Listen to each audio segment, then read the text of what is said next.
નમસ્કાર દર્શક મિત્રો, @ગુજરાતમાં આપનું સ્વાગત છે। નર્મદામાં બે આદિવાસી યુવકના મોતનો મામલો દિવસે ને દિવસે ઘેરો બનતો જઈ રહ્યો છે।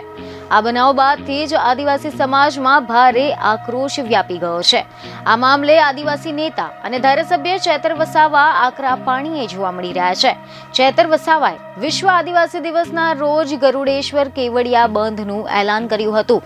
આની સાથે જ શ્રદ્ધાંજલિ કાર્યક્રમ પણ યોજ્યો હતો, પરંતુ હવે આગામી દિવસોમાં આ મુદ્દે ચેતર વસાવા કંઈક મોટું કરવા જઈ રહ્યા છે। આ અંગે ધારાસભ્ય ચેતર વસાવાએ એક મીડિયા સાથેની વાતચીતમાં આગામી ગેમ પ્લાન સમજાવ્યો છે, જેમાં ધારાસભ્ય ચેતર વસાવાએ મીડિયા સાથેની વાતચીતમાં એવી જાણકારી આપી કે ન્યાય નહીં મળે તો સપ્ટેમ્બરની 13 તારીખે પરવાનગી માંગીશું। સમાજ સાથે ભેગા મળીને કેવડિયા ખાતે અધિકારની માંગ કરીશું। આવનાર દિવસોના કાર્યક્રમ બિન રાજકીય હોવાથી બધાને જ આ અંગે આમંત્રણ આપવામાં આવશે। તો આ સાથે ચેતર વસાવાએ ફરી એકવાર ભીલ પ્રદેશની માંગણીની વાત કરી હતી, જેમાં તમે જણાવ્યું કે અમને આજે પણ ગુજરાતના હોવાનું ગર્વ છે, પરંતુ હજી પણ અમને આઝાદી મળી નથી। બધી જ મૂળભૂત અધિકારીઓ માટે અમારે લડત લડવી પડે છે। મોટા મોટા પ્રોજેક્ટો લાવવાથી, મોટા મોટા સ્ટેચ્યુ બનાવી દેવાથી આદિવાસીઓનો વિકાસ થતો નથી। એકલવ્ય મોડલ શાળા બનાવી જેમાં શિક્ષકો બહારથી લાવીને મૂકે છે, જેમને વાંચતા લખતા પણ નથી આવડતું, અને એટલા માટે અમે કહીએ છીએ કે અમને અલગ ભીલ પ્રદેશ આપવામાં આવે। 29મું રાજ્ય ભીલ પ્રદેશ બનશે, જેમાં આખું કેબિનેટ અમારું બનશે।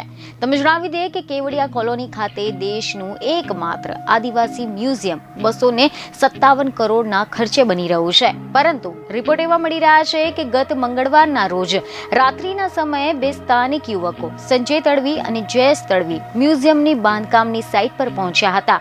આ દરમિયાન ત્યાં કામ કરતા 6 લોકોએ ચોરીની શંકાએ તેમને પકડીને હાથ પગ બાંધી દીધા હતા, જેના બાદમાં કોન્ટ્રાક્ટરોએ ચોરીના બહાને આ બંને સ્થાનિક આદિવાસી યુવાનોને ઢોર માર માર્યો હતો। આ ઘટનામાં જયેશ શનાભાઈ તડવી બેભાન થઈ ગયા હતા, જેથી કારણે તેમને ગરુડેશ્વર સરકારી દવાખાને લઈ જવામાં આવ્યા હતા, જ્યાં તેમનું મોત નીપજ્યું હતું। આ સિવાય સંજય ગજેન્દ્ર તડવીને રાજપીપળાની હોસ્પિટલ ખાતે ખસેડવામાં આવ્યા હતા, જ્યાં સારવાર દરમિયાન તેમનું પણ મૃત્યુ નીપજ્યું હતું। આ બનાવ બાદથી જ આદિવાસી સમાજમાં ભારે આક્રોશ વ્યાપી ગયો હતો, તો પરિવારજનોએ પણ આરોપીઓને ફાંસીની માંગ કરી છે। આ ઘટનાના મામલે ગરુડેશ્વર પોલીસે 6 લોકો વિરુદ્ધ હત્યાની કોશિશ, રાયોટિંગ અને એટ્રોસિટી એક્ટ મુજબ ગુનો નોંધ્યો છે, જેના બાદમાં તમામની ધરપકડ કરવામાં આવી હતી। બીજને ખબર સાથે ફરી મળીશું। ધન્યવાદ।